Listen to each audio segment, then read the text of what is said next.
Hello, my friends. David Paskin here, your Torah Tech Guy. As your Torah Tech Guy, you know that my goal is always to share with you great tech for your great Torah. Welcome to Unmute. Unmute was born out of saying so many times over the past year, please unmute, or you need to unmute. And what I realized is that telling someone to unmute isn't just a technical request.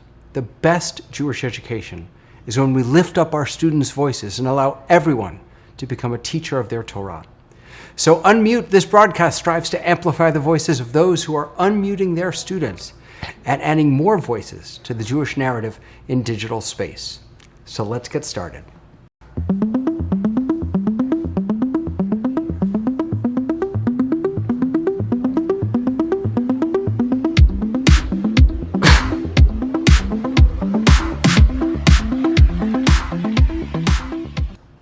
My guest today is Rabbi Yechiel Hoffman. Rabbi Hoffman is the U.S. Director of Jewish Interactive, and he's enriched the Jewish journeys of children and adults in Jewish day schools, community organizations, and synagogues after an early career in the entertainment industry. I want to ask you about that. As a community activist, he serves as a rabbinic advisor, activist and outreach expert for the issues related to LGBTQIA+ inclusion, women's issues, innovation, and education. Rabbi Hoffman received the prestigious Pomegranate Prize from the Covenant Foundation and earned a doctorate in education from Northeastern University. He is the co-founder of JED Lab, which so many of us appreciate on Facebook. If you have questions, please unmute yourself by adding your questions to the chat in either Facebook or YouTube, wherever you're watching. We'll get to as many as we possibly can. Rabbi Hoffman, it is so good to see you and to meet you. Rabbi David, you as well. It's great to be here with you, to be able to talk about all the things about Jewish education that I think inspire us, but specifically to, like the concept of this podcast, that like what we're really trying to do is to erase the barriers that prevent people from having a voice or having the tools or having even the will to make Jewish education something they own as their own birthright and as something that they have the power to give to others. Wow.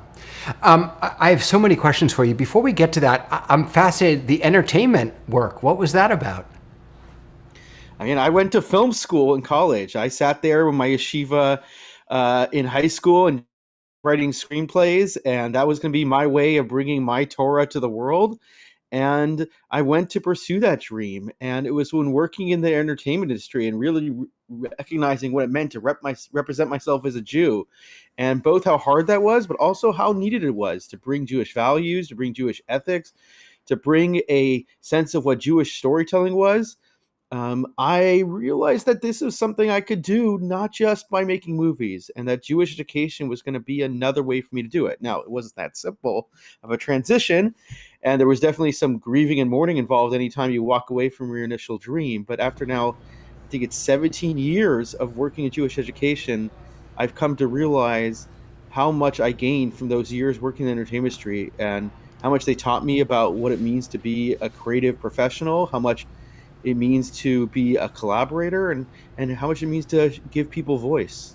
Were you always wanting to be behind the screen, or were you ever as a playwright, or or were you ever front of screen type of person? I was always a behind the camera kind of person. Okay. I still feel like in general I'm a behind the camera person. They used to joke when I worked in a synagogue for 6 years here in Los Angeles that I was much more comfortable standing in the back of the room, shaking people's hands and making sure everything happened, than being in the front of the room on the stage. I don't know if it's partially like a control thing. Like, I like to be behind the camera. I want to see how all the pieces work, but it's also my obsession with systems. And I love how to bring things together and the interconnection. So for filmmaking, that was, how do I bring together the camera and the sound and the editing, and how do I get out of actors to bring out their best performance? And I think in many ways that translates into Jewish education, where there's not just one thing that makes a great Jewish educator or a great Jewish educational experience. It's many things. And the joy I get is, how do you bring all those things together to serve the ultimate purpose, which is, for us, it's the learner. And in film, it was the viewer. And in other mediums, it's the person using. And how do you have humility towards your interest as a creator to realize that your creation is really for someone else and their needs.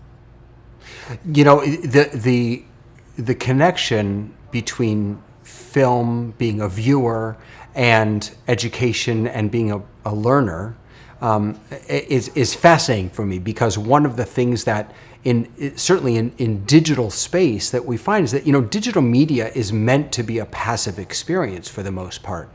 We have muscle memory from sitting on the couch and watching Netflix or TV or whatever it is, and yet education at its best is probably the antithesis of that. It's right. It's active. It's engaged. I'd love to hear a little bit about how we fight against the passivity that comes with digital encounters. But I also want to make sure that we get to Jewish Interactive, and what are the systems that you talked about systems. What are the systems that Jewish Interactive has been using long before the pandemic? I mean, you all have been around for years doing this kind of work. So what is Jewish Interactive all about, and how does it seek to fulfill that mission that you spoke about? Yeah, absolutely. And I'll connect it in two ways. Like, I want to just think about the notion that film is just a passive medium. And one of the things I believe, as someone who is still like a film fanatic and still obsessed with film, I have my own podcast on movies that I do with my friend Jody Berman, is that we always say, like, even though the viewing experience is passive, what you're really trying to create is this conversation that comes out of the viewing experience.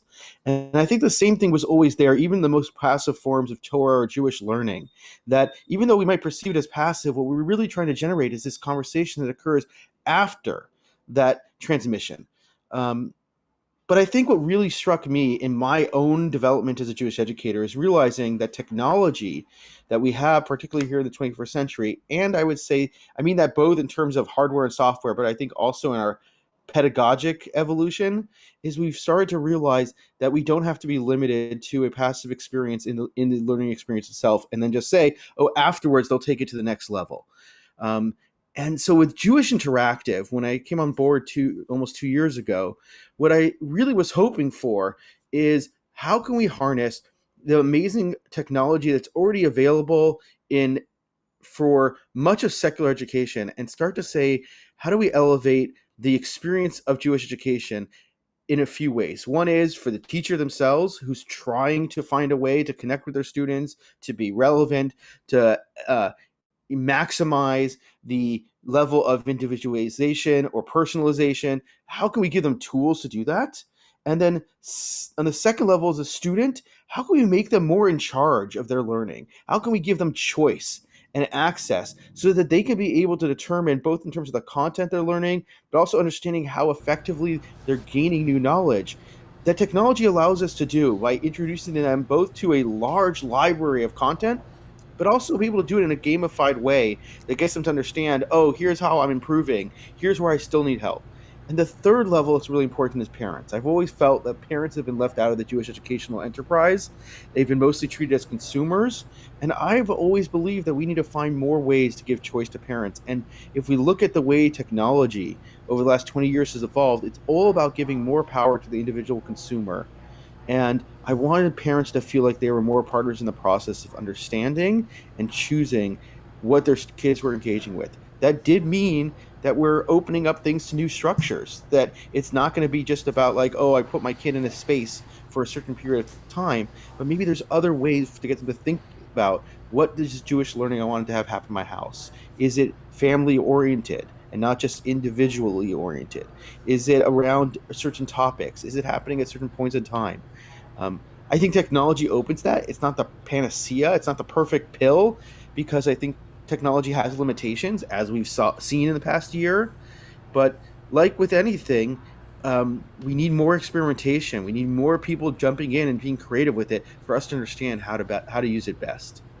You know, I felt for a while that we Jews were so good at shooting ourselves in the foot, because in order to support our synagogues and our communities, we created these Hebrew schools, these religious schools, which sort of lead up to bar bat mitzvah.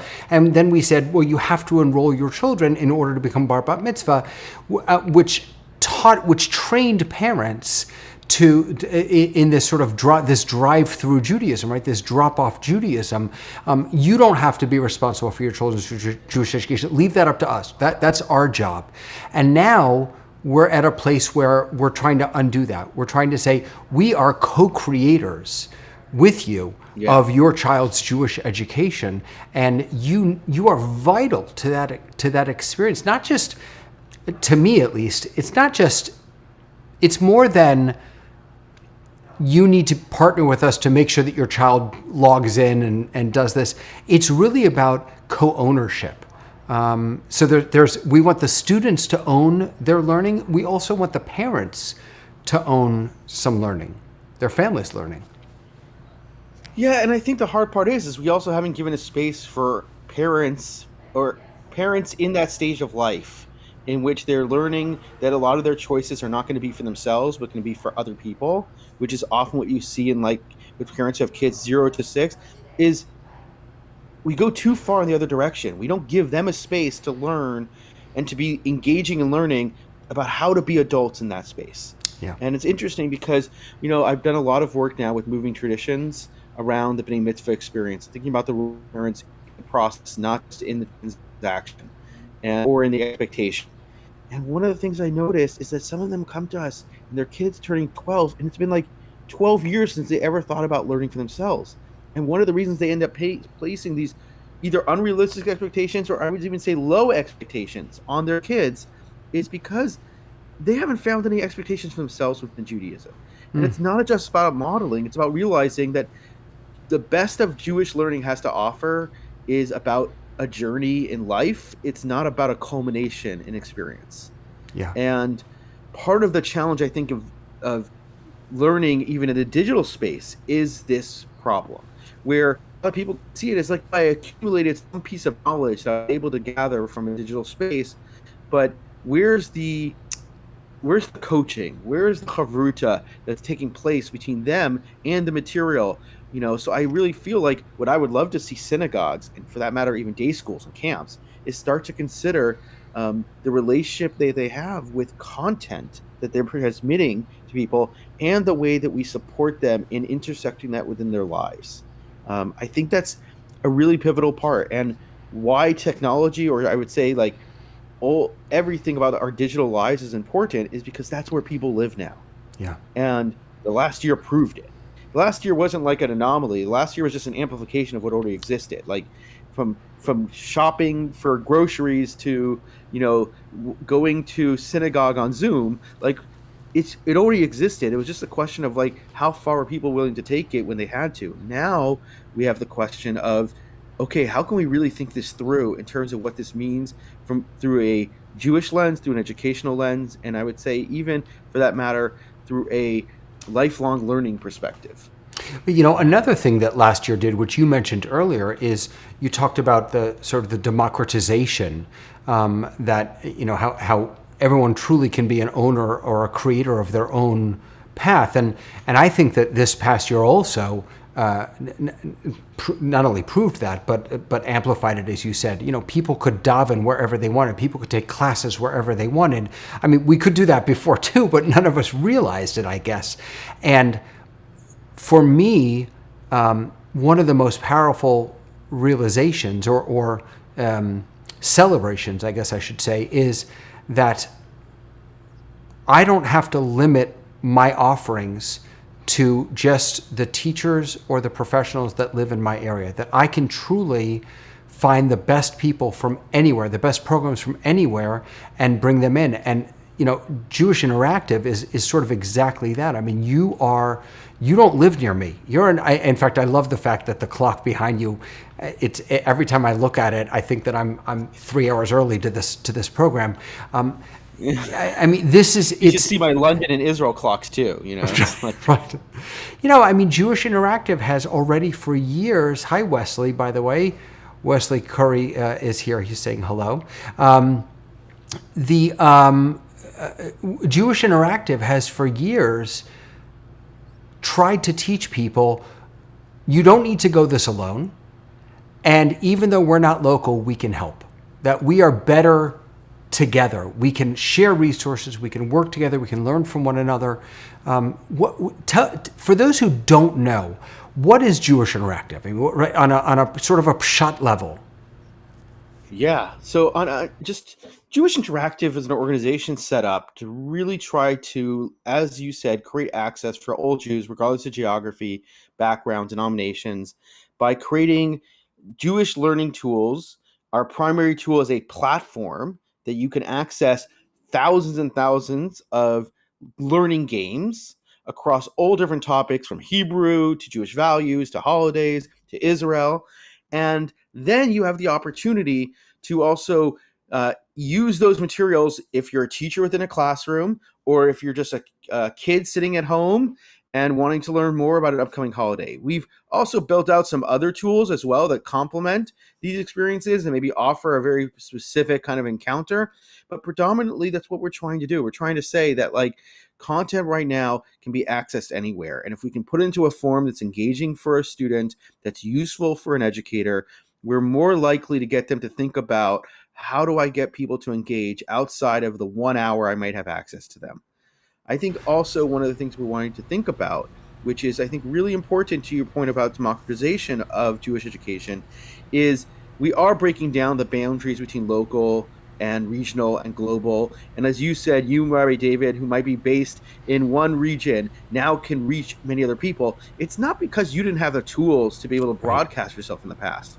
It's because now people are getting used to the idea that I can build relationships way beyond what I could have imagined in previous years. And I just want to go back to, like, that's one of the basic tenets of Jewish Interactive, is that what we're also trying to do is cross boundaries between people of different denominations, people of different geographies, so that they can understand what is the thing that excites you about Jewish education. How can I learn about your customs? How can I learn about the difference in your approach to studying Torah?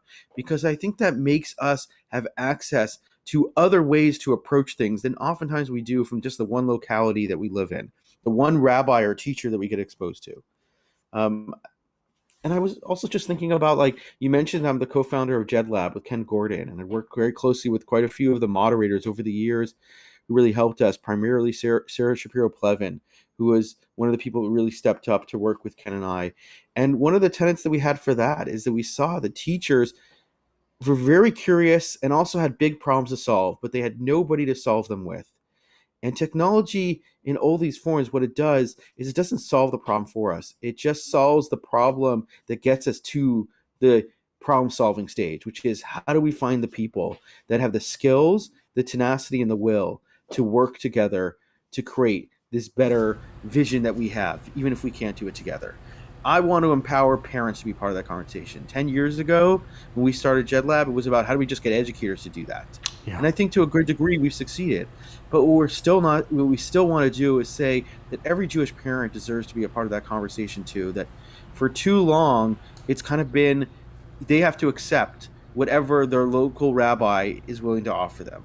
And there's we know there's too many opt-outs. And I would even say, Ari David, in the past year, yes, it's amazing to see how many families were engaged even a higher level in distance learning through their religious schools, or participated in family programming through their synagogues, or engaged in a PJ library program that was online. But we also know many who used the pandemic as an opt-out, and they had cover for it. And they weren't opting out because of the pandemic. They were opting out because they were always on the fence to opting out.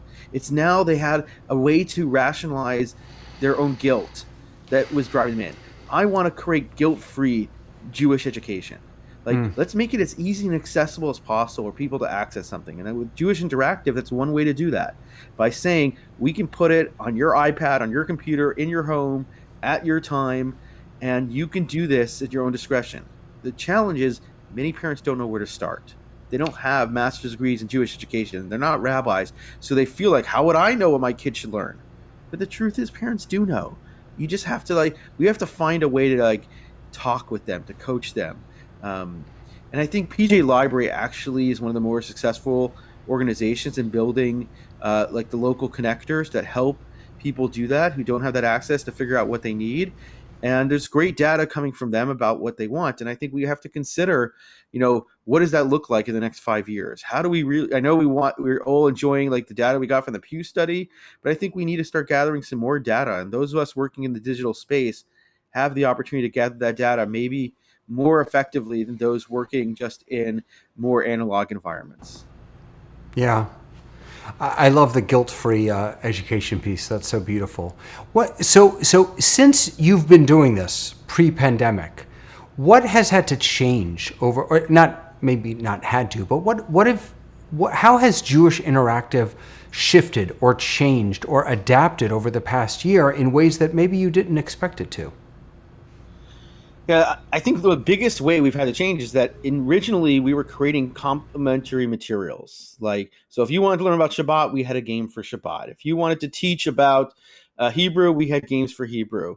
And we were expecting that people kind of knew what they wanted. They had determined their path. What we saw happen during the pandemic is how many people, whether they were educators or parents, really didn't have their path, and we're kind of expecting us to create like a curricular path for them.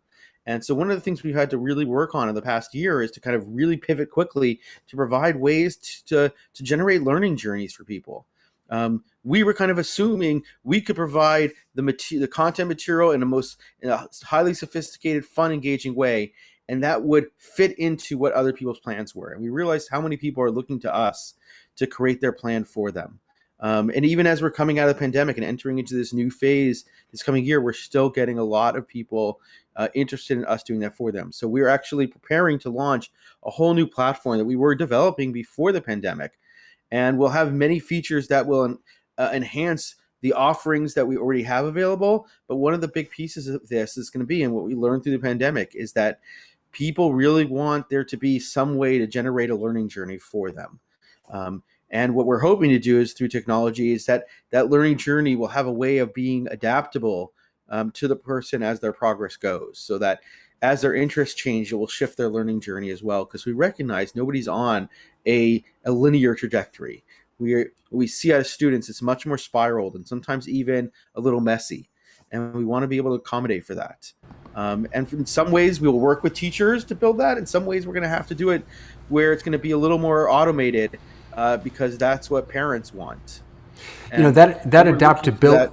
Sorry, that adaptability, I think, is so key. I was on a call last night. It's a hybrid ministries forum that I participate in sometimes, and we were talking about the hesitancy around change and adaptation, and that especially synagogues are sort of looking for the end game now, right? What is the technology that I have to have for when I really know how to do this, instead of what's the technology that I need right now? And one of the panelists was saying that he comes from the sports world, and he was saying that we need to think about this process, or any process really, the way a sports team does, right? A sports team, they win the championship, they win the Super Bowl, they win whatever, and they celebrate for a day, and then they start playing a new game, and they start all over again. There is no finished, there is no perfect model,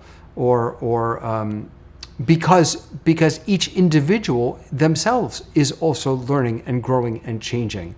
It's why we read the Torah, right? Every single year, the same exact thing. The Torah never changes, but I do every single time. So having a system like Jewish Interactive that is adaptable, that can grow with people, is really profound. How does Jewish Interactive do that now? I mean, what are the mechanisms by which it's able to be sort of responsive to a person's growth? I mean, right now, mostly how we do that is by working in training educators and parents how to use our technology in that way. The technology itself is not programmed to deliver that at the moment. We're hoping that's something we're building towards. But because of the way that our content library is built, it allows parents and teachers with the right training to be able to do that. I also just want to say to your sports metaphors, I agree with you that we always have to be in a mindset where both not getting satisfied, but also knowing there's no end. Like this is cyclical. Right. Like the Torah we read every year, we're going to revisit this, and you can't revisit in the same way you revisited it last year. You have to always think about what's going to be your new approach, what are your new goals. I'm a baseball fan. I don't know if you are, um, but I'll say, like, if you're following baseball this year, one of the big stories is the fact is that there was a lot of concern that there was not enough offense and that the pitchers were doing something to the baseball that was making it extremely difficult for hitters to hit at a level that was expected of them. And so Major League Baseball has decided now they're going to crack down on pitchers using any kind of substance that would affect how they would throw the ball in such a way. And as soon as they started cracking down a little bit, the offense started improving. And the reason I bring this up is I think there's sometimes a tendency in Jewish education to fix the most recent problem you have. And the truth is, those pitchers were doing things to the ball because the hitters had found an advantage by hitting in a certain way. And the reason that the hitters started using the advantage they had and developing a new way to hit is because the fielders started moving around the field in a way to really prevent it and make it difficult for the hitters. And rather than looking at what are the systems and each intervention is now causing another reaction, we react to the most recent things. So you mentioned before, all right, David, the bar bat mitzvah, which I think is oftentimes looked at as both one of the greatest successes of American Judaism and its greatest failures. It's a success because what other thing has drawn more people to bring their families into synagogue life than the bar bat mitzvah? What other things has become such a cornerstone moment for Jewish people in their lives? And that's powerful and important, and we should not forget how great that is. And then at the same time, we also say the bar bat mitzvah, because of the way it's been designed, has also generated really negative systems that promote a certain approach to Jewish education and learning during elementary school years, and then promotes a drop-off of engagement in the teen years. So I think all of these things, rather than looking at the thing itself, we have to draw back and go step by step backwards and also say, what are the things that led to this? Why did we get to this point? And what can we do from a systematic perspective to not just like cut off everything at the knees and saying, okay, no more bar bat mitzvahs, but maybe think things like, hey, maybe the bar bat mitzvah has to shift to being at a later state to match up with where American culture is in terms of the graduation from high school. Like maybe we have to start thinking about, That's pretty what radical. does it mean? I don't know if it's so radical. We've been thinking about this for years in terms of shifting what coming of age means and what developing. I'm a personal believer that we do need something in the Jewish world. Maybe not something as extravagant as the bar mitzvah enterprise, but something that does mark the entrance into adolescence. I think that is extremely valuable. Is that like confirmation? I mean, is that... So, but confirmation was a funny thing we borrowed from the non-Jewish world, right, because we wanted our kids to engage in ways that the church did so that they would be able to say, oh, yeah, you did something in parallel. So I don't think that's a bad thing. I don't think borrowing at all is a bad thing. But I also think, like, we look at what we're doing now and how is it serving our ultimate purposes. And I think for many years of American Judaism, it wasn't about serving our ultimate purposes. It was about how do we engage in Judaism in a way that's going to make us acceptable in the assimilation narrative.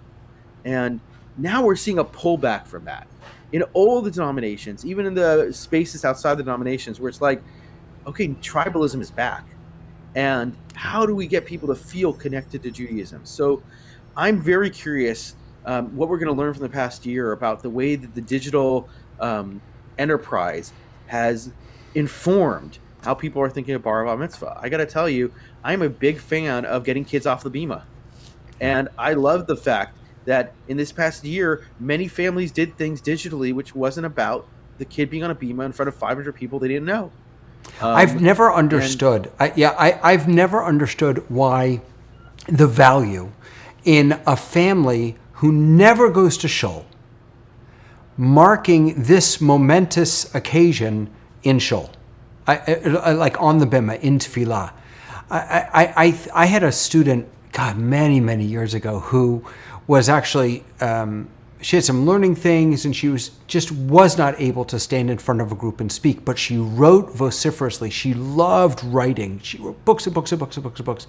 So what we did is, instead of her doing the tefillah thing, doing all that, she wrote a book about a character becoming bat mitzvah. And she wrote about this character writing her Devar Torah. And so that's how she learned about the Parsha. And then we had her celebration in a Barnes & Noble. We published her book, self-published her book. She gave that out to guests and it was the most meaningful experience, because this family, aside from her own, I don't want to call them limitations, but her own maybe perceived limitations. This family, that prayer was not something that was intimately meaningful for them. Being on the bima, being in the sanctuary, but writing was, and that became a really powerful Jewish vehicle for her to mark this moment in her life. I think there's two things that are critical to what you just said. One is let us just openly state that the Jewish education system struggles with how to think about kids who don't fit in the box. And that can be because of special needs, that can be because of lots of reasons. And we really need to think about, like, what is even the box? Like, whose box is this that says, here's the type of experience that fits the type of student? I think that we're seeing that less and less and less and less. I think one thing that you're talking about on a second level is this difference between the performative and the authentic. And I think we have been invested in the performative. I think it's a cultural thing that came out of the baby boomer generation, where performative kind of Judaism was very much valued. But we're seeing, if you look at kids, and I would even say teens and college kids are coming out through Gen Z, they will really shut down the performative and claim the authentic. And they're doing it at a younger and younger age. And you're seeing kids push back. And they still want the accolades, and of course they still want the party and the social thing, but what they really want is a space to be authentic. And they oftentimes will put up with our adult demands on them being performative, and we have to ask ourselves, who's that good for? Right. So I love your story. The Barnes & Noble story is actually fantastic, because it was putting this child into a space where they actually knew that what they were doing was valid, and honored, right? That's what Barnes & Noble does really well. But I also think, like, my own child, I'm a rabbi. I was working in a synagogue. Part of my job was supporting families. We made the decision for my daughter that we were not going to do a synagogue-based experience. We did it, actually, we rented space at an Hillel. And like you were talking about, asking my child to write a Dvar Torah and read it in front of everybody was just so not authentic to who she was. So instead, she learned and studied about Rosh Chodesh, because we were doing actually Rosh Chodesh bar bat mitzvah. And then she sat down with a friend of ours who's an amazing musician and songwriter. And because she's really into music and she loves, musicals, and they wrote a song together about Rosh Chodesh. And then she performed it at the bat mitzvah and shared the lyrics and talked about the lyrics. Of course, as a parent, I was proud of her. It was so great to see her, like, to your metaphor, being unmuted. Yeah. And one of the things that she talked to me about in the 2 years since, especially because it's been during COVID, she's saying she never is going to tell me how much she appreciated that we gave her that opportunity, because she's an adolescent, but she will tell me that she had her voice heard. And what I hope we can do is make a Bnei Mitzvah experience, wherever and whenever it takes place, where a child comes out to saying their voice was heard. Yeah. And that they felt it true to themselves, because that, to me, is the means to the end. The Bnei Mitzvah experience is about teaching a kid, as you're entering adolescence, you have a voice in the Jewish world. You are going to be necessary, you're going to matter, you're responsible. But if they don't feel, especially this generation, if they don't feel that their voice actually mattered, they're just going to recede. Right. And I'm so hopeful for this generation to teach us that. I think we've been learning that already for the last 10, 15 years, seeing that, but this generation in particular they're on, and especially because they survived COVID, the things they're going to teach us now, because of what they've learned in the past year and what they're going to demand and not just put up with, I think we're going to see some radical change in the next 5 years. Yeah, This would be it awesome. is. It is going to take some demanding. Debbie is active in the chat. Hi, Debbie. It's good to have you here. And she was saying before that it's easiest to follow a formula, and that people are already reverting to the before. I'm actually working on a webinar, a class that I want to teach called "Don't Go Back to Normal, Please." I just had a conversation today with a few folks in New York. Normal kind of stinks. It kind of sunk. Like, we weren't growing. We didn't have increased participation. We didn't have increased engagement. We weren't having more and more bar bat mitzvahs that were meaningful. We can do better. And it is going to take, I think, as you said, some demanding from a new generation and from brave educators like yourself. It is easier to follow a formula. But David, I These, just want, and yeah. Debbie is a close and good colleague. She works for another organization like ours, Shalom Learning, and Who I we had work on, constantly. yeah, I had Shalom Learning on a couple weeks ago, I think. So, and Debbie and I have talked about this, and I just want to give her a shout out because she actually had a child during the pandemic who had a bnei mitzvah, and one of the things that she said to me when we were talking about this like normal thing is just this normal is going to happen. It's a comfort thing. I don't want to say good or bad. There's a rubber band period we're in. The kids will lead us. The parents right now are more interested in going back to the thing that was familiar and comfortable with them. The kids are going to start demanding new experiences. So I say this for religious school administrators. I say this for camps. I say this for day schools. I say this for rabbis. Like, start listening to the kids. They're going to tell you what they're going to want their Jewish experiences to look like. And the last year, they're very attuned to what worked and what didn't. It might take 6 months to a year to get that feedback to actually reach, but if we can learn from you, Rabbi David, in this message of unmuting, I would really charge it's absolutely important to unmute the Jewish educators. It's even more important to unmute these kids who have been through this experience this past year. And yes, we have to help them socially, emotionally come out of this and deal with the trauma of the past year, just like all of us adults need to acknowledge and deal with that. But are going to give us so much learning if we're willing to listen about what's going to work for them. And what I really don't want is to wait 5 or 6 years till these kids end up in college and then us to get shocked because they're not behaving the way that we expect them to behave. This group, like we've seen any time there's a momentous experience for a generation, this is going to be a defining moment for them. And I think their relationship to digital technology is going to be defining, their relationship to how they socialize and interact. But I think it's also going to be an attitudinal one, not just a behavioral one. And I'm And really excited to see that.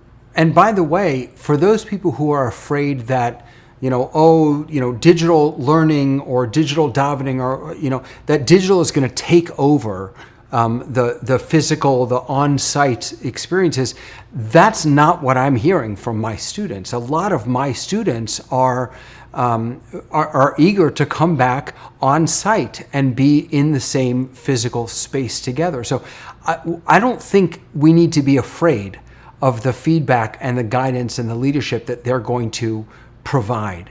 I think we need to trust that they know better than we do what is going to work for them, what's going to move them, what's going to inspire them. Can you maybe tell us, I want to be conscious and of your time. I'm curious, what is something that you at Jewish Interactive have learned this past year that you want to make sure you hold on to, right? Like, this is something that maybe was unanticipated. It could be a tool, or just a pedagogic lesson. What's something that you really want to hold on to as we move forward? I think just how important it is to be responsive to the people you're trying to serve. I think it's very easy, like you said, to have in your head the idea of okay, there's an X way to solve Y problem. And what we learned from the last year is how little we really knew how to solve the problem because it was just so different and new. And the best way to do it was to be always listening and responsive and empathetic to the people we were serving. And I think that's one thing that's really informing how we move forward, and thinking about who is the people we're trying to serve? What do they really need? And we're always in a dilemma. We're like, do they even know? But I like to lean into like, they might not know what they want, but they know what they feel. Yeah. And if we can be listening and paying attention to that, I think we can build the best new methods, tools, approaches to meet those needs. There's an art to doing a Google search. I think that most people are she'enu yodea lishol, right? They don't know how to ask a question, or they don't know the right way to ask a question. And if you spend a little time learning how to ask questions in Google, it makes all the difference in your search results. And so what I'm taking away from what you just said is that part of our job as educators is to help people learn how to ask the right questions. Because you're right, I think they do often feel like they don't know what they want. But if we can help them translate those feelings, those yearnings into questions, into inquiries, into discovery, I mean, boy, talk about a powerful opportunity we have. And I would just say, for people like you and I think our responsibility is to teach other Jewish educational leaders how to do that work. Like, to not just jump in saying you have the solution, or that you know exactly what you're going to deliver, but rather to learn the patience to ask those questions. And I think that's power. I just want to do a little shout out, because I think this week's Parsha is actually really appropriate for the unmute message and the notion of like giving people voice and like making sure they feel heard. And how that can seem radical at first and revolutionary, and then it becomes our standard. And I think that's one of the things we have to do in unmuting is first thinking about who can we give voice to that has not been heard, because there are so many people in the community. And second is how to give them the tools so when they're unmuted, that they don't think they have to shout because someone's going to cut them off. Wow. But rather saying, let's start with the questions we all have together. And we'll succeed a lot more in the next 6 months if we're not rushing out with like, oh my God, nobody wants to be on Zoom, but rather asking the questions about like, okay, what's the best way we can do learning in this new reality where people's behaviors and attitudes and what they believe in has shifted. Wow. Where can people find you? If they want to learn more about your work, about Jewish Interactive, where should they go? So they can find the work of Jewish Interactive on www.jewishinteractive.org. You can see all about the work we do, the different products we have, the ways that we provide professional development for teachers. If you're a teacher, you can sign up. We have a bunch of actually great offerings this coming August that we're giving to teachers. If you want to find me, you can reach me at Yechiel at jewishinteractive.org, or you can find me on Twitter at Yechiel Hoffman. I'm also on Instagram. You can find me. You can find my podcast at Two Movie Jews, or Two Movie Jews. That's nice. Two Movie Jews, and we just talk about movies and we throw in a Jewish perspective. Is that two, the number two, or spelled out two? The number two Movie Jews. You can find on Spotify podcast, or on iTunes podcast, or Apple Podcast, whatever they're calling it now, Stitcher, any place. I think it's really important. I just want to say, because I really believe in what you're doing, Rabbi David, in terms of modeling for educators and find different ways to share your Torah. Yeah. And I don't just mean that because, yes, you obviously have great Torah to share, but in every new place that you share your Torah with a new audience, it's really just an opportunity for you to find out new questions and to gain new insights and get new feedback. And we have the technology now to enable people to do that. Take advantage of that. I love that I get to do that on Twitter, on Instagram, through a podcast. It doesn't have to be because you're just trying to promote yourself. It really is, if you're somebody like Rabbi David, it's just because you're curious and you want more ways to find and connect to people. And I just say, learn. That's another great message we have right now. Don't wait for somebody to unmute you. Unmute yourself. Get out there.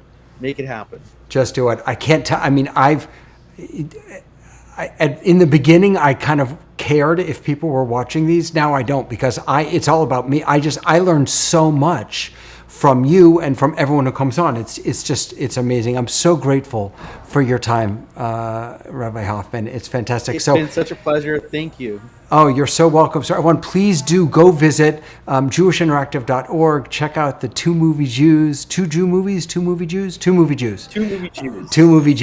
that out. And while you're online, do me a favor, visit TorahTechGuy.com as we listen to the trash machine in the trash truck in the back, I think. And follow me on Facebook and YouTube. I have some great courses that I'm offering. Everything's free. It's all just here to help you. So it was really wonderful seeing you. Next week, we have our last Unmute of the season. I'm going to be away for a couple weeks in July, so we're going to do one more, which is going to be fantastic, and with Evelyn Goldfinger from Toratron. It's going to be really, really wonderful. So I hope you'll join me for that. Until then, have the most wonderful Shabbos. Rabbi Hoffman, Shabbat Shalom. Bye, everyone.